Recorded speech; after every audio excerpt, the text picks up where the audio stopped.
Franco Nembrini, insegnante, saggista, grande conoscitore di Dante, insomma, tutto il mondo. Piacere. Ci mettiamo qui, prego. Sì. Dove? Mettiamoci qui in mezzo. Eccoci. Allora. Guardate, la sedia vuota era la mia, colpa mia. Allora, Franco Nembrini, da bambino ha giurato alla sua professoressa di lettere che sarebbe diventato professore di italiano. Ce l'abbiamo fatta. Ce l'ha fatta, sì. Alla fine non soltanto ha mantenuto questa promessa, ma grazie alla passione per la scuola, per la letteratura, Dante, ma anche Leopardi, è riuscito a portare insomma il sommo poeta nel mondo ed ha potuto introdurre dei grandi anche elementi di innovazione nella scuola, perché poi tra le altre cose insomma ha fatto anche qualcosa di suo nell'ambito della formazione. Allora, il tema cultura motore dello sviluppo è un tema ricorrente, lo diciamo credo da quando sono nata che lo sento, e io credo che non ci sia da discutere sul fatto che cultura, letteratura, scienza, filosofia, arte siano motori di sviluppo. Io penso che su questo siamo un po' tutti d'accordo. Forse bisogna però immaginarsi quale sia il modello giusto, insomma, per consentire alla cultura di... Modello? Il modello giusto. Organizzativo? Sì, il modello organizzativo, il modo in cui atterra sul territorio, il modo in cui viene percepito, comunicato dal cittadino, perché quando uno dice cultura pensa a qualcosa anche un po' di una cosa elitaria, no? Certo. Allora faccio una prima osservazione che è questa. Come accennavi, si parla da decenni di emergenza educativa, di problema di riforma di tutto il nostro sistema educativo. Io per l'esperienza che ho, per quel che mi è parso di vedere in tutti questi anni, confermo la cosa, però bisogna sforzarsi di identificare il problema, perché a volte se ne parla senza arrivare al nocciolo della questione. Il nocciolo della questione è che c'è un'intera generazione di ragazzi da educare ed è difficile, siamo in emergenza perché c'è un'intera generazione di adulti, cioè la mia in particolare, classe 1955, che fa una fatica tremenda a proporre o a proporsi in termini positivi a questa nuova generazione. Non troviamo gli strumenti per comunicare quello che invece va comunicato. E che cosa va comunicato? Io lo dico con questo esempio, perché è un problema di assunzione di responsabilità, di valorizzazione delle risorse, ma bisogna che a questi ragazzi qualcuno la responsabilità gliela insegni. Lunedì scorso ero a Roma, nevicato, 4 centimetri di neve, però per Roma è una tragedia, si capisce. Non nevica mai.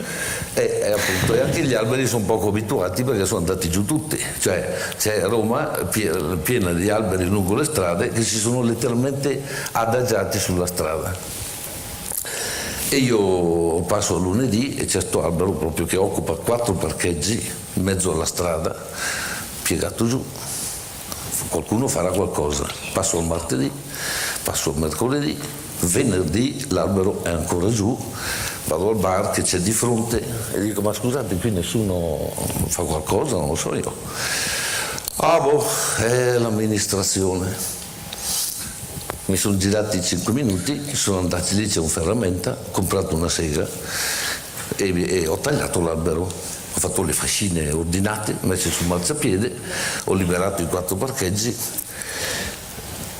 Mi ha colpito 2 cose. È passata una signora col cagnolino, mi guarda e dice: che schifo, la pubblica amministrazione non funziona. E io ho detto: signora, e quando la pubblica amministrazione anche non funzionasse, ci teniamo l'albero tra i piedi? E non mi ha risposto. Credo abbia avvertito dall'accento la localizzazione del personaggio, è sgusciata via. Ma quello che mi ha colpito di più è un signore che è passato, giovane, più giovane di me, un papà, che aveva per mano un bambino, figlio immagino, che poteva avere 7 o 8 anni. quel papà è passato, scavalcato le frasche e dice al figlio: amministratore di me, insomma, ha invito contro la pubblica amministrazione. Ecco, il nostro problema educativo è questo, perché al di là delle colpe e delle responsabilità che sono ovvie, non ve lo sto a spiegare, ma se quel papà avesse detto a suo figlio: ma guarda qui che roba, facciamo qualcosa, è casa nostra, è la nostra strada, è la nostra città, e io sono stufo di scavalcare le frasche, anche solo per questo, avesse detto a suo figlio: dai, ci divertiamo anche un po', prendiamo una sega, e avesse fatto quel lavoro, poi spiegando al figlio tutta l'ingiustizia, che bisogna votare un partito che faccia le cose bene, va bene. Ma quel figlio, se tra 20 anni a Roma lo votano come amministratore, sa che cos'è il bene comune, sa che cos'è la responsabilità. Se te per una settimana passi e maledici l'amministrazione perché nessuno fa niente e non fai vedere, non lo coinvolgi in un gesto di responsabilità, te quando lo voterai tra 20 anni sarà un pubblico amministratore espressione di quella tua irresponsabilità, di quel tuo dire ci devono pensare gli altri. Quando tu hai un problema educativo così, cioè c'è un'intera generazione che stiamo perdendo per strada, e guardate che lo dico veramente con dolore e con cognizione di causa, io sono colpito dalla non curanza di un'intera classe politica, destra, sinistra, centro, qui ce n'è per tutti, da 40 anni. Un'intera classe politica e un'intera classe di adulti, noi insomma, per ciascuno il suo posto, che non avverte il problema. Ma stiamo perdendo ragazzi, io dico anche tra i migliori, i drop out, quelli che non ce la fanno a stare dentro un sistema troppo stretto, troppo rigido, troppo vecchio, che sono i migliori, sono quelli che finiscono nella fascia degli abbandoni, dei drop out, della consulenza psicologica. Stiamo perdendo una generazione di ragazzi, non gliene frega niente a nessuno. Io sono preoccupato di questo. Chi vuol porre mano seriamente alla questione? Perché questo paese, come tutti, si salverà se qualcuno mette mano a questa questione. Vi faccio due flash che mi sembrano chiarire bene. Nel 2002, coinvolto da un grande missionario veneto, forse vicentino addirittura, padre Beppi Berton, in Sierra Leone, sono sceso a trovarlo e insomma mi ha coinvolto in questa tragedia di questo paese appena uscito dalla guerra, il fenomeno dei bambini soldato, eccetera, e insomma abbiamo costruito una scuola per i bambini soldato in un momento in cui lui un anno prima andava ancora nella giungla a comprare i bambini per salvarli dalla guerriglia. E costruiamo questa piccola scuola elementare, la inauguriamo, arriva il ministro e scopro che il governo della Sierra Leone finanzierà questa scuola. E io dico al ministro: ma come fate? Avete i morti per le strade, Dio buono? Non c'è il sistema elettrico, cioè la capitale, Freetown, non aveva l'elettricità, le strade non esistono più, insomma avete letteralmente le donne che cercano di raggiungere l'ospedale per partorire muoiono per strada e date i soldi alla scuola cattolica. Quello mi guarda e mi dice: ma professore, lei dovrebbe essere un esperto di educazione, proprio perché siamo conciati così. Se non partiamo dall'educazione, da dove partiamo?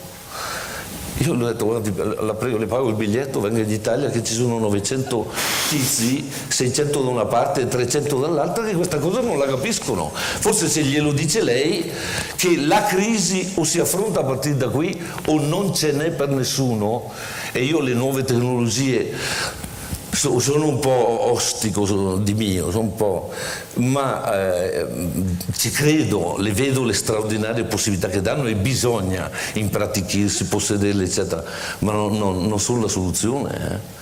La soluzione è l'avete detto stamattina, la soluzione è la risorsa umana e tira su ragazzi che hanno voglia di vivere, ma di vivere agguantando, aggredendo la realtà con grinta, con passione. Ragazzi che abbiano un senso positivo della vita, del lavoro, della fatica, che non si spaventino davanti al dolore, ma chi gliele insegna queste cose?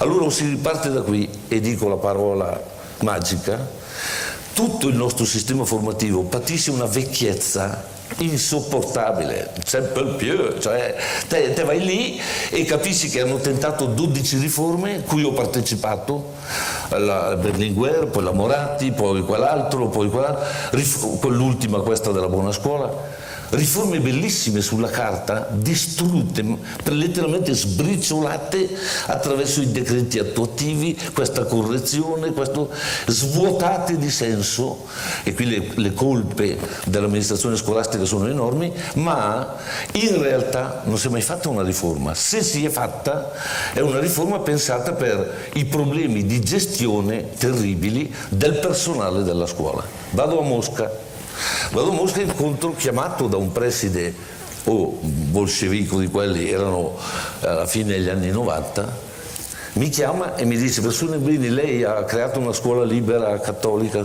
Sì, dico, sarebbe interessato a fare delle gite a Mosca? Oh sì, certo, a Mosca, bellissima, dai, ho un liceo linguistico. E mi dice: guardi, le faccio vedere, perché qui è cambiato molto in questi anni, cioè, non abbiamo più l'utenza di prima. Allora ho preso metà della scuola e l'ho trasformata in struttura in grado di ospitare gite scolastiche da tutta Europa. Io lo guardo e dico: ma bellissimo, ma cosa vuol dire lei? Sì, dice, sono il preside e quindi ho fatto il progetto, l'ho commissionato, abbiamo fatto i lavori e fa vedere le stanzette per i ragazzi, la palestra. E io dico: no, mi ripeta bene, lei come preside ha avuto la possibilità di fare scelte? Sì, dice, certo. E io rimango basito, poi andiamo avanti a parlare e mi dice: ma e da voi il sistema di reclutamento com'è? Con che criterio assumete gli insegnanti? Ah, gli dico: da noi no, c'è il problema, te li mandano, e quindi a Cavaldonato non si guarda in bocca, arriva il ministero, gestisce la lista dei suoi dipendenti, 1 milione e qualcosa, è una cosa facilissima, lì per lì, e ti manda all'inizio dell'anno, a volte dopo Natale, ti manda il personale di cui hai bisogno. Quello mi guarda, ma serissimo, stupidissimo, mi ha messo una mano sulla spalla e mi dice: professore, non mi vorrà dire che in Italia non avete l'autonomia scolastica? E gli ho detto: no, non ce l'abbiamo. Piangevo, a un vecchio bolscevico ho dovuto spiegare che non abbiamo l'autonomia scolastica. Ma la capite che tragedia stiamo vivendo? Ma che innovazione può essere inserita in un sistema così rigido? La grande battaglia mi sembra questa: ottenere un sufficiente grado di elasticità per cui emergano le incredibili competenze che ci sono, perché ci sono, ma mortificate in un modo pazzesco. Cioè, la scuola di sé riesce a esprimere l'1% del tesoro che c'è dentro in termini di dedizione di certe persone, in termini di capacità di inventiva. Ci sono delle isole, dei casi felicissimi, mortificati e ammazzati dall'impossibilità a mettere a regime anche intuizioni importanti, esperienze. Non si può fare. Secondo me questa è la grande urgenza anche delle aziende, cioè anche del mondo economico, perché se te la generazione la perdi, dopo è persa. E economicamente cosa vuol dire il passaggio generazionale? Quante aziende di Bergamo, io sono di Bergamo, terra di piccole aziende, piccole e medie imprese familiari, i genitori che lì a scuola mi dicono con le lacrime agli occhi: io piuttosto che dare l'azienda a quel cretino di mio figlio la do ai cinesi, vado in Romania, ma io non posso. E tu gli dici: ma perché? Perché non si è occupato? Perché pensavo che il buon esempio, lavorare tutta la vita come... No, come un nero no, perché ho visto che una volta lavoravano, c'è rimasto il paragone, ma adesso non è che lavorano tantissimo, e dice: ho lavorato come uno schiavo, ecco, e quello adesso mi dice: bravo papà, grazie, dammi i soldi che io mi voglio fare la bella vita. Si capisce? Sì, abbastanza. Grazie. Prego. Grazie, Già finito? professore. Sì, siamo strettissimi con i tempi. Voleva aggiungere qualcosa, io lo so. Sì, una battuta la C'è devo Stefano fare. Pesce che tra un po' mi picchia e là mi sta guardando È colpa mia, malissimo. mi assumo tutte le perché sono in responsabilità. ritardo da morire. No, c'è un problemino che riguarda, credo, chi ci sta ascoltando, che è quello del passaggio generazionale a cui ho accennato. Una delle difficoltà di questo paese è che i vecchi non mollano. Non mollano. Cioè, il luogo, una volta, se non avevi voglia di studiare, ti dicevano allora vai a lavorare, perché lì sarai in qualche modo educato, sarai raddrizzato. Oggi il problema è che i luoghi di lavoro, se ne parla troppo poco, non educano più. Cioè si fa fatica a sentire uno della nostra età che molla e dice ai ragazzi: prima di mollare devo consegnarvi tutto quello che so, tutto quello che ho imparato. Io ho creato una scuola, si chiama La Traccia, in provincia di Bergamo, con degli amici, una cooperativa nell'83. Adesso è una bella scuola di 1000 studenti, funziona, e quando sono andato via il 31 agosto del 15 per motivi di salute, ho fatto come gli americani, scatole di cartone, ho svuotato i cassetti, editato il mio padre, ho portato a casa, ho consegnato il telecomando del cancello, non c'ho più neanche il parcheggio lì dentro, e non mi sono più fatto vedere. Un anno dopo mi ha chiamato la Federazione Opere Educative a fare questa relazione. Sono stato così bravo che mi sono reso inutile. E io l'ho fatta raccontando di come l'unica cosa di cui mi vanto, ho tirato su dei ragazzi che adesso che io non ci sono più, la scuola va meglio, non va avanti, va anche meglio. Questa cosa la nostra generazione la deve imparare, perché anche questo rende difficilissimo educare i nostri ragazzi. Mi pareva importante dirlo. Importantissimo.